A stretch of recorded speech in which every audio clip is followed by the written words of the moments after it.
Welcome to Phenomenon, a paranormal podcast. Don't fear the unknown.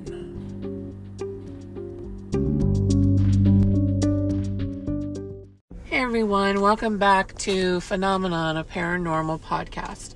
I am Christina. And I'm Anthony. And we are here today to talk to you about a type of haunting that you don't hear a lot about or even read a lot about, unfortunately, but they are out there in our opinion. Yeah, and it's really interesting because you know the typical, if you're into the paranormal, you know the typical hauntings. There's residual hauntings, which are hauntings that kind of just are on a loop, kind of a feedback kind of haunting. Like a memory played over and over again. Yeah. Then there's intelligent hauntings, which are entities, spirits who are very much aware of you or able to communicate with you. Right. And even poltergeists, which are more physical manifestations, right. Entities that can move objects. Right. But this one is one that has really come up recently in a lot of investigations that we thought was really interesting. Yeah, and I guess for lack of a better way to explain it, there are different names for it, but for the purpose of this podcast episode, we're going to talk about thought form hauntings.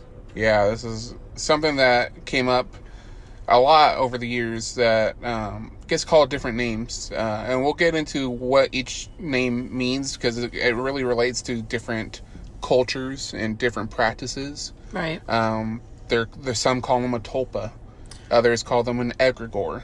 But it all boils down to the fact that they are a thought form creation. Well, let's explain maybe to people who don't understand what that is, what we're talking about here as far as a thought form. Can you explain that? Yeah, thought form, I guess when you boil it down, is in essence when a collective group of people kind of conjure up an entity to an area. So let's say you're in a house and a group of people are told that this house historically has a little boy who drowned nearby who haunts the area, okay? If enough people start to believe in this story, and enough people start to imagine that this boy is in the house, right? Then all of a sudden people start seeing glimpses of a little boy running down the hall, or they hear the giggle of a child, or something to that effect. Right.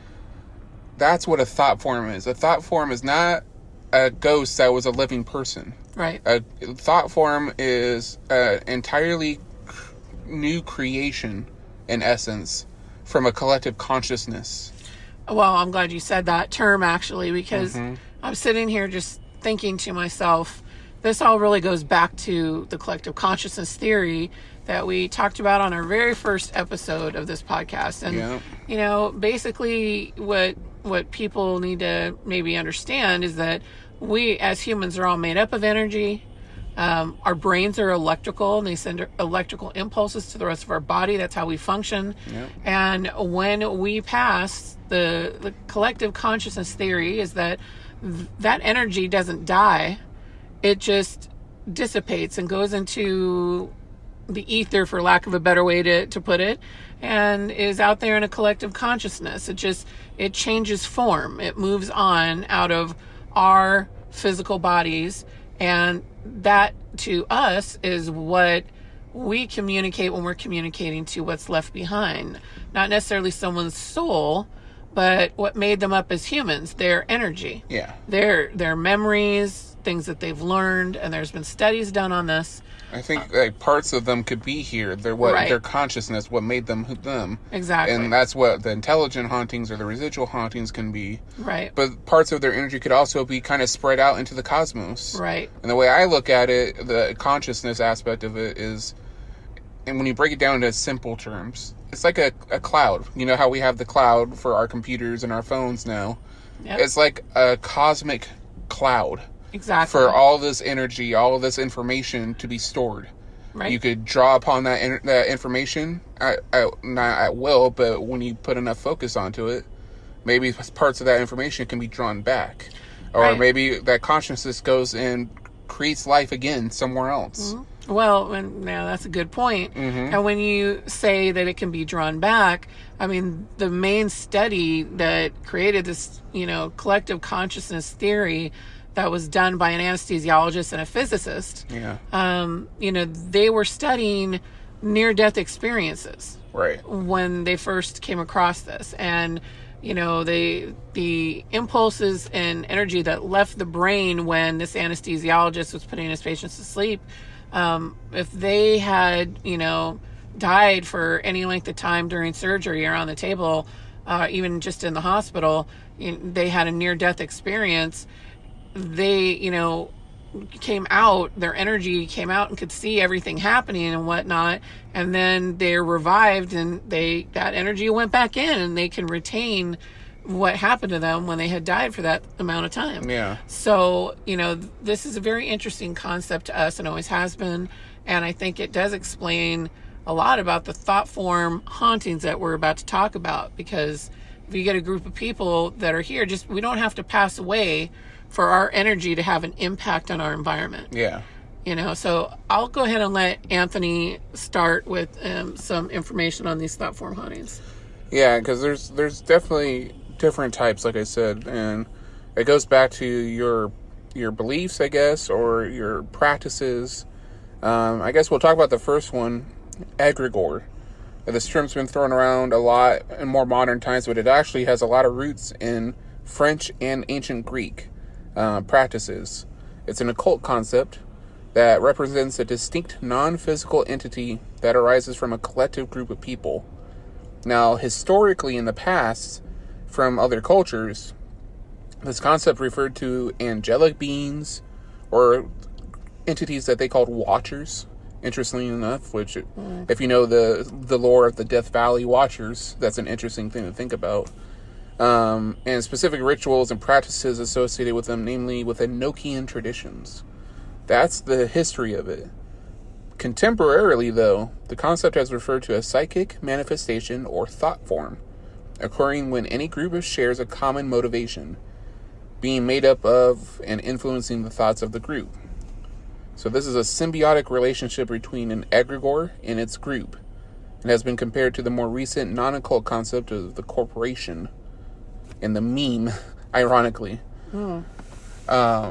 But in essence, what they're saying is if enough people come into a location and believe in a thing, maybe that energy that we give off, that energy that we pour into a spot, can give birth, in essence, to something that never really lived to begin with, but now lives, but in energy form. Well, this is actually something that is a good point, and there are so many examples, I think, of stuff like this happening now, because the paranormal field has just grown exponentially in the past 5 years even, and now you have so many groups of people out there doing investigations. So we talk about this all the time with different famous haunted locations that people go to. And examples would be like Waverly Hills Sanatorium in Kentucky, or the Hinsdale House is another big one. Penn State, or, well, was it the penitentiary? Yes. Right? So hauntings like that, or famous places that are supposed to be haunted, at Stanley Hotel, you have people going there, and that's what they're looking for. That's what they want to capture this, and so many other people have been there before them, groups of paranormal investigators, and they're going in there with all these reports of certain types of activity happening. And when that many people continue to go and continue to, bring equipment, like equipment we use when we go out too, and make these connections with the spirits left behind, is it the spirits left behind, or is it that so many people keep coming back to a location that they have collectively created these thought form hauntings that go along with the history of what's supposed to be there? Sort of a chicken and the egg sort of thing. There's one of our first investigations, actually, the All Saints Lunatic Asylum Haunted Attraction. We did an episode on that, so we highly recommend you go listen to that. Oh, yeah. There's a lot going on in this location. And I think some of it could very well be people who once lived attached to objects that have been brought into this haunt, or to the land itself. Right. But I also think that there is a thought form entity haunting this location of some sort. Right. There's been a black mass that's been seen, or shadows, or people have even seen individuals, a child, Right. that people once believed were part of this haunt. And then it turns out that there were no actors that resembled this at all. I think that this location in particular, so many people went into this location to be scared. The collective fear and thrill and excitement that came with that fear, because it's supposed to be an entertaining thing. I think all that collective energy and emotion gave birth to something that thinks its purpose is to instill fear, and then in return get excitement from that, from the thrill, who enjoys scaring people, not menacingly, but because it thinks that's what it's supposed to be doing. Well, there's a couple of interesting things with All Saints that just came up recently, which, they just had their Halloween season, which a big few weeks for them. And they had an incident where there's one of their actors in their space, their room, and had a group come through. Right. And, she sees 3 people come in this group, and, she does her thing to scare them, and it works, and they're, screaming and, trying to run out of the room type of deal. And as that's happening, she only sees 2 people run out of the room, or try to run out of the room. And she said, "Hey, where's your friend?" And they said, "What are you talking about?" It was just 2 of us. Yeah. So, but she 100% without question knows she saw 3 people come in, to her room at that time, because they're supposed to keep track of that. Yeah. So they know how many people they need to scare. Yeah. So she went to go scare the last person, and they weren't there. And she's like, "Where'd they go?" Oh my gosh. So, and of course that energy during a walkthrough of the haunt must have been super high. Yeah. With fear energy. So there's that. And then we recently did, which we're going to put up on our YouTube channel. Yeah. We did a long distance Zoom investigation. Yes. With All Saints, with the owner, where we did a spirit box session where it was an Estes method session where the owner could ask questions while our empath was listening to the spirit box through headphones, and she could give answers that were coming through the spirit box. And it was beyond an interesting session. We're not going to give everything away, because there's a lot of great things in there. There's some personal stuff for the owner that was really cool and emotional to see. It was but good. There was also the one thing that I was going to mention about it is that whatever it was that was talking to our empath and giving the answers said that they actually were there and that they helped the haunt. Yes. Like it was their job to help the haunt with the scares. And I don't know if it was me or the owner who asked, but they asked, "Are you there to help scare people?" Right. And we got yes right away. Yeah. And so that's what I'm saying is I think that something is there because it believes it's trying to help, that its purpose for being born was to help scare people. Oh, yeah. And that's what a thought form in essence is. Another example I like too, there's a couple of examples, but one I'll talk about right now. I know what you're going to say. The divot box. Oh, see, that was one of the other ones. Yeah, for sure. The divot box. There's one case in particular. If you watch the YouTube channel Haunt Me, there's a case of years ago. They had a divot box owner come on, and we won't go into all the details, but 2 of our favorite investigators came on to help, Greg and Dana Newkirk, and after their experiences with the box, they kind of determined that the quote-unquote demon haunting this box was not really a demon at all, but a thought form. Right. A spirit or creation of a collective consciousness, because this guy had brought this box to so many different people with this belief that a demon was infesting it, that whatever was there really believed it was a demon haunting the box. But then after a while, when you start talking to it, you realize it's kind of throwing out all the typical things you would expect a quote-unquote demon to throw out, but it wasn't really giving a whole lot of other responses intelligently. Right. It was only giving out the answers you would expect a demon to say, because it's everything you would have ever heard a demon say in hauntings. So I think that's what the divot box in general was a thought form haunting, and then it just kind of spiraled out from there. Well, because the whole history of the divot box to begin with was false. So if you don't know that already, I'm sure a lot of people still only know the after effects of the divot box and think, oh, there's like a million divot boxes out there floating around and they're all carrying a demon that's been padlocked away. The very first person who put out a Dybbuk box for sale on eBay with this whole history of going and getting it at an estate sale, and it was this old Jewish woman, and there was a demon trapped in it, and it possessed his daughter, and his family. All of it was false. Yep. And he has come out since then and admitted that he made the whole thing up just to be able to sell this thing on eBay. And he got a really hefty price for it. I mean, it worked. And they made a movie about it because it worked so well. But the thing is, he made it all up. So now when people have copied him for years, getting boxes, putting a bunch of crap in it, sealing it with wax, and building a whole story up. You could go search eBay right now. I challenge you to do that. Yeah. And look for a Dybbuk box, and there will be some on there just because people are going to make money. And then they open it up on their YouTube channel, and it's super scary. But what happens is enough people have done this now to where when they put all this energy into the idea that there's something in the box, is it possible for them to create something in the box? I mean, that's what we're talking about here. I mean, it really is, because I think our energy is a huge component of this. I mean, I'll even get into like a sillier, less scary one.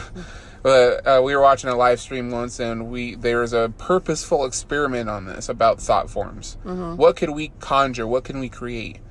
And this live stream, it was Christmas time. So they decided to try conjuring Santa Claus, right? Yep. Well, it's a children's story. We tell our kids, Santa Claus is coming.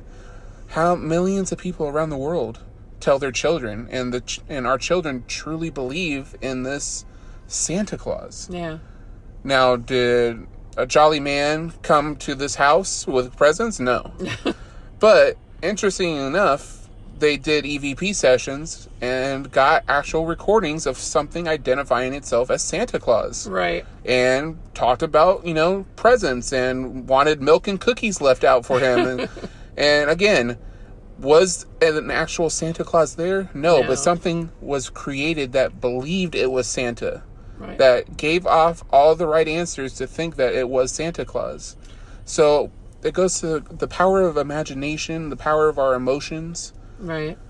How much of our world that we create that is fiction can become reality, just not in a physical form, in more of a energy form.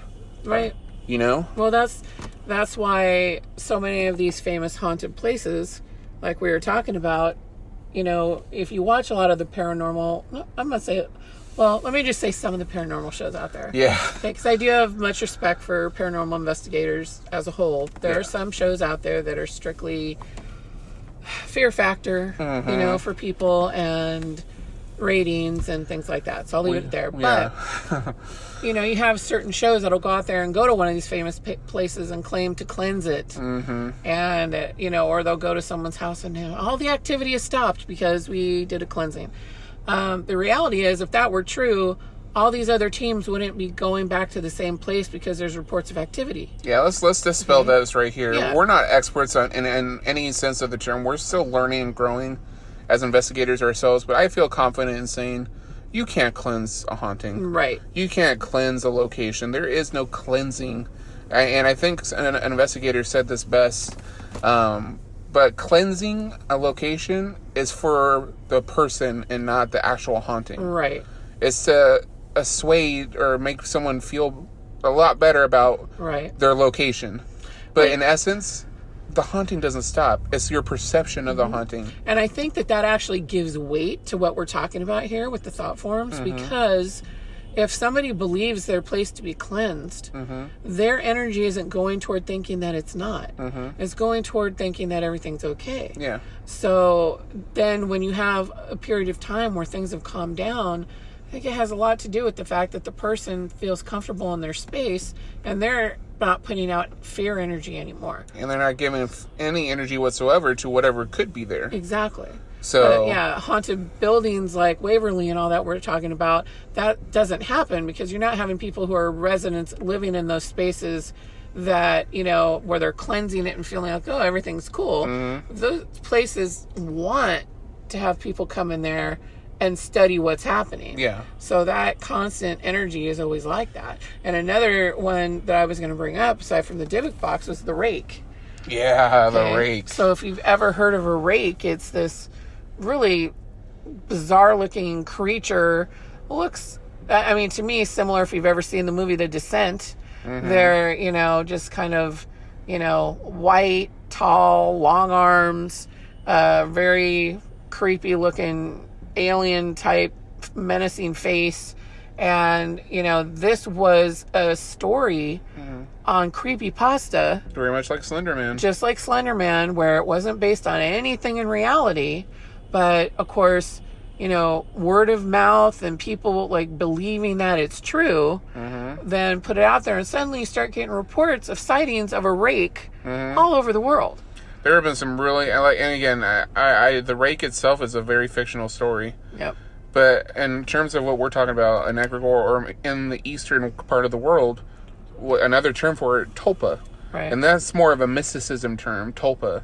But it boils down to the same thing, a thought form.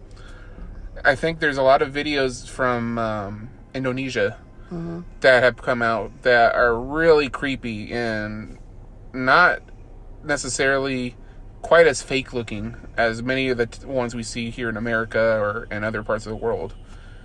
Does that mean that it was physically there? No, but I think enough energy could be poured into an area, especially if an entire culture believes in something. Exactly.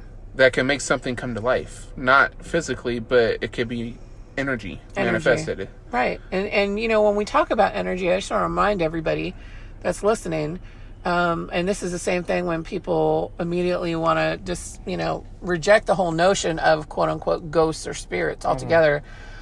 Energy is all around us in many, many forms. Oh, yeah. We have sound waves, microwaves, radio waves. When you get an MRI, you have, magnetic resonance imaging. That's what that stands for.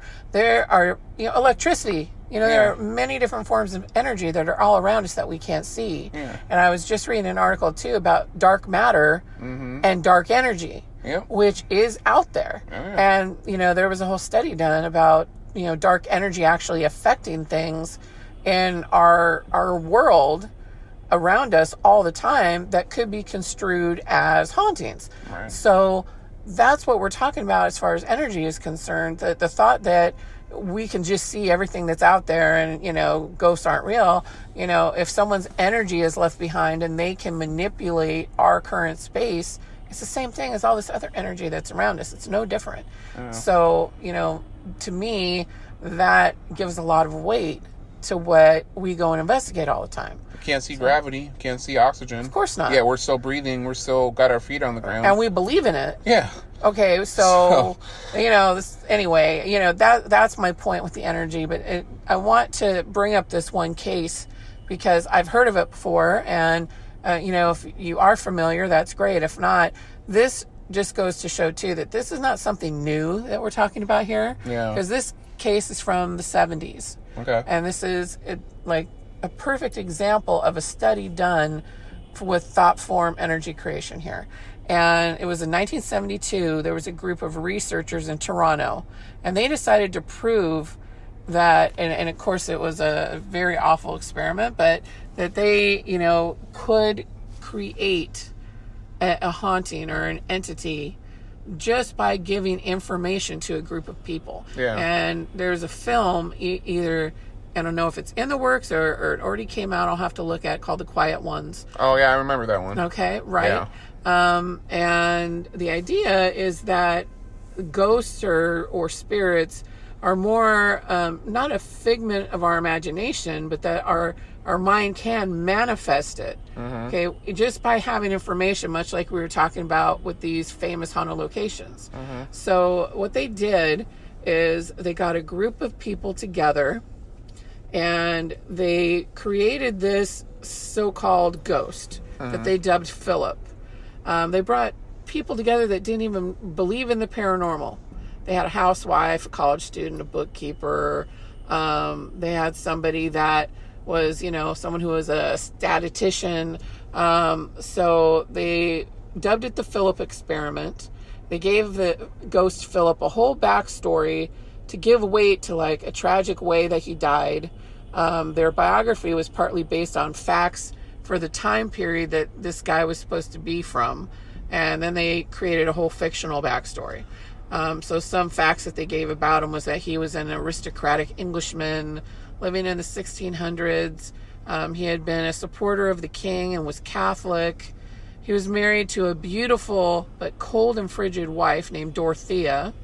And she was the daughter of a nobleman. So they built this whole character of Philip. And then they also had someone, they commissioned a sketch to be drawn of him so they could have a visual of what he would look like. Yeah.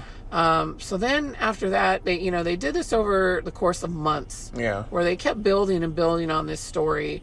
And then it was sort of a waiting game. So they would get everyone together, sitting in a room, talk about Philip, ask them to meditate on his being, to see if they could create any sort of apparition or anything. Yeah. But that was getting kind of slow, so they decided to change their tactic to a seance. And then the results just came rapidly after that. Soon the table was flying across the room, lights were flickering, team members were reporting whispering in their ears, a mysterious mist would appear in the middle of the room and disappear just as fast as it came. Cold breeze would flutter in and out, loud tapping sounds when they would ask for Philip. So the question remains, like, did they conjure Philip up? Did some other energy latch on to the story of Philip? Yeah. To this day, the group that did this, they're assuming that they created this spirit themselves just through using everybody's energy going toward this thought form. Yeah. And experimenting and finding a way to really make this come to fruition. So, was that real? Was it not real? They insist, the group that did this insists that they didn't manipulate anything physically. Yeah. That the whole table flying across the room really happened. Did the people who were sitting around the table aid in making that happen, or did quote unquote Philip make that happen?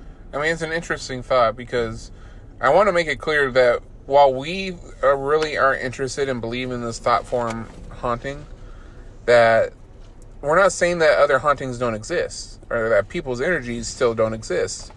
This is just an additional kind of haunting that can sometimes be mislabeled. And I'll get into another example after this. I want to keep talking about Philip. Philip is an interesting concept because, yes, it's very possible that they could have conjured up him by believing in him and giving their energy to him for so long. Other thing I'm interested in, though, is something you mentioned. Did something latch onto the concept of Philip? Right. Because I believe in non-human entities. I don't believe in the religious aspect of these are monstrous evil demons. But if we open our minds to the concept that we are not alone in this universe, in this, even this solar system or galaxy, that there are other living entities that are non-human. Right.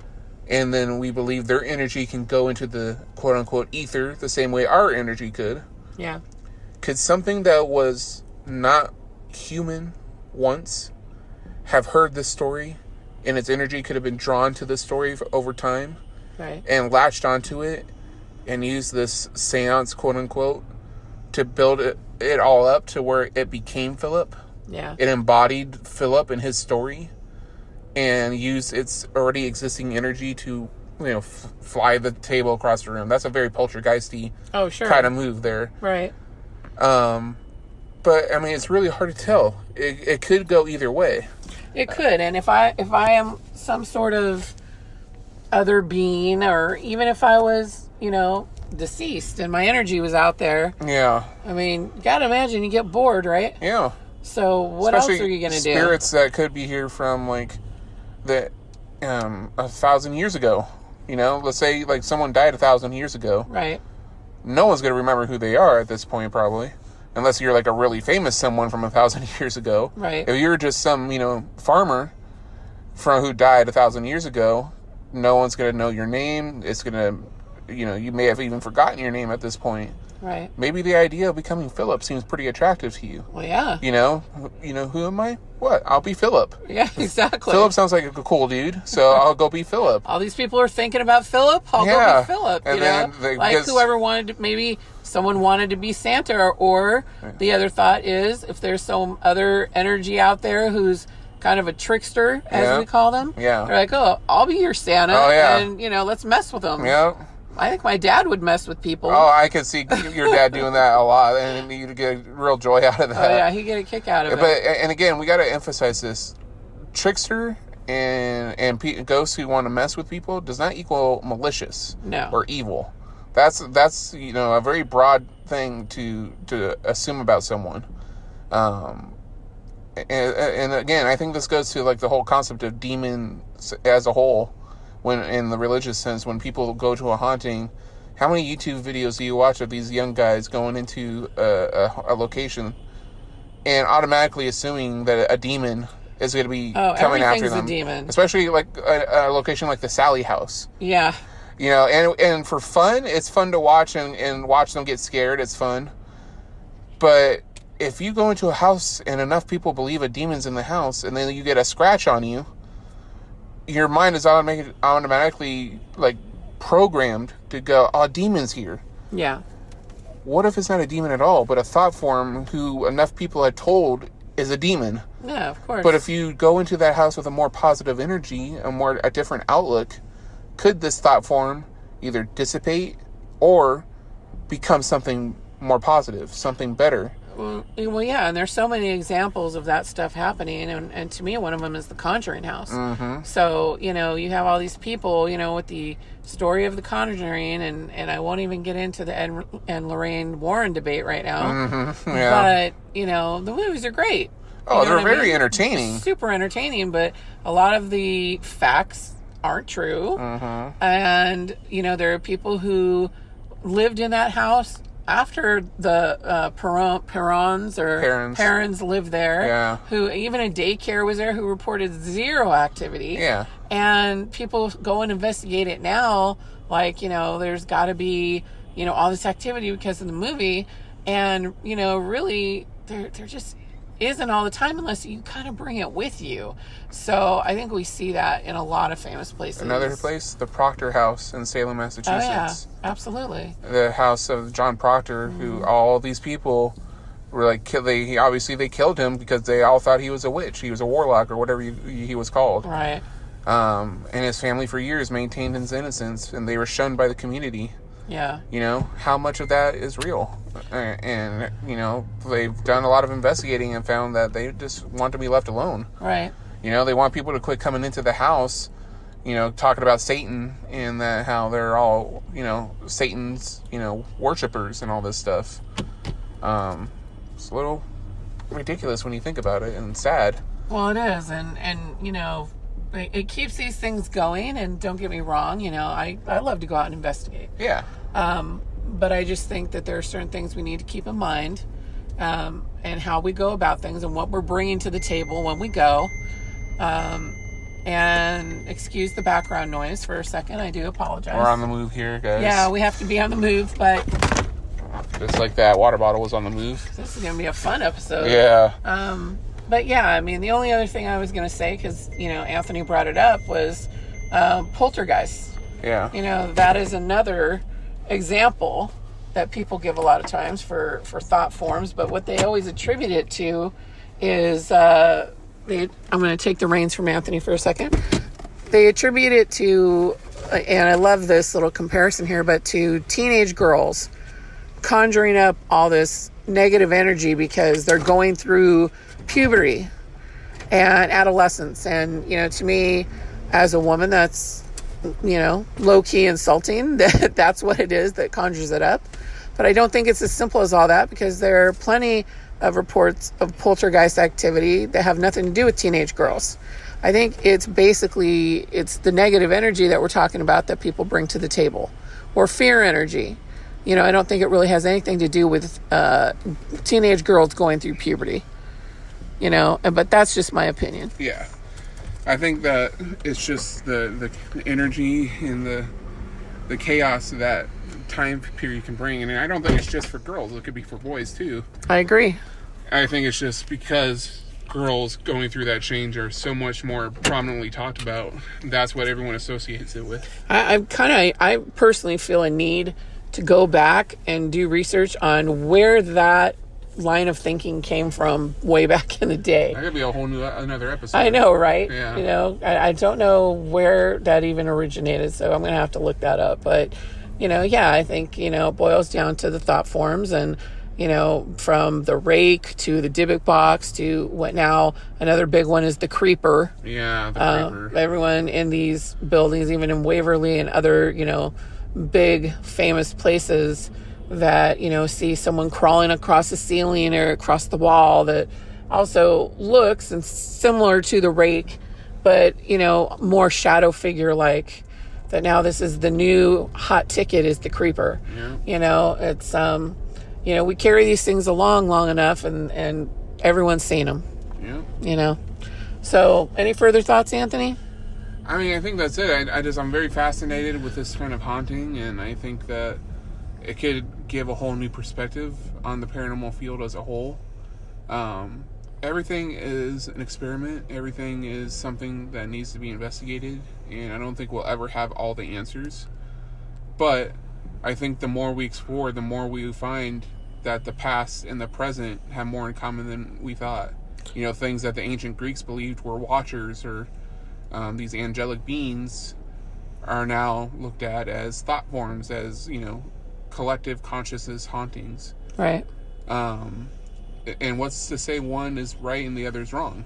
You know, it could be one of the same. One man's angel can be another man's alien, kind of thing. Exactly. It's really a matter of perspective. So I think that's what is so uniquely fascinating about the thought form is perspective. Right. I agree, 100%, obviously. And speaking of investigations, we are going to be doing one tomorrow. Yeah. And this is in our new location now, since we have moved across the country. This will be our first investigation in our new zone. And it is going to be at the Flowered Cheetah Modern and Vintage Shop. And this is in Virginia. We are going to be exploring this really adorable shop that's in an old house that was built in the 60s. Right. And it's very weird to be saying the 60s is old, I guess, still, but it is in reality. Yeah. This location has been many different things over the years, and we will give all that information when we do the investigation. But they have a lot of old items that get brought into the shop, being a vintage shop, and they get a lot of things from estate sales, and these are things, you know, where people have recently passed away. So they do hear footsteps upstairs in the building and things moved. So it's going to be a fun investigation. We'll also be having a special guest who's going to be doing a tarot reading during the investigation there. Yeah, that'll be fun. So I think it's going to be great. And we will talk about it in another episode after all said and done and put the investigation up on our YouTube channel. Yeah, that'll be fun. So if you don't follow us on YouTube yet, please go do so. We'll leave the link here. So as they say, go like and subscribe, please. Yeah, we also do write-ups on our investigations on Medium, our Medium publication, Phenomenon Paranormal. And I'll have all the links to everything down below in our description, so please go check all that out and give it a like. And please share this episode and the podcast, and we always appreciate your support. So thank you for listening, everyone, and we will get back to you very soon. All right, everyone, have a good night, and remember, don't fear the unknown.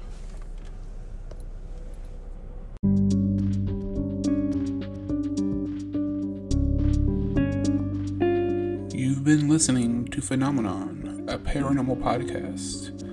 My co-host Christina and I want to thank you for listening to this week's episode. Are you experiencing the paranormal? Have you seen a UFO in the sky? Do you think Bigfoot's digging around in your trash can at night? If you have a story to tell us, feel free to email us at the email in the description below, or you can follow us and send us a message on our social media pages. And if you'd like to have your story featured on our podcast, we'd be happy to tell it. Either you can Send in an audio recording of yourself telling the story, or we can read the story for you as you have written it. Either way, we'd be happy to share your story. There's a lot of weird things in this world, and there are plenty of stories to be told.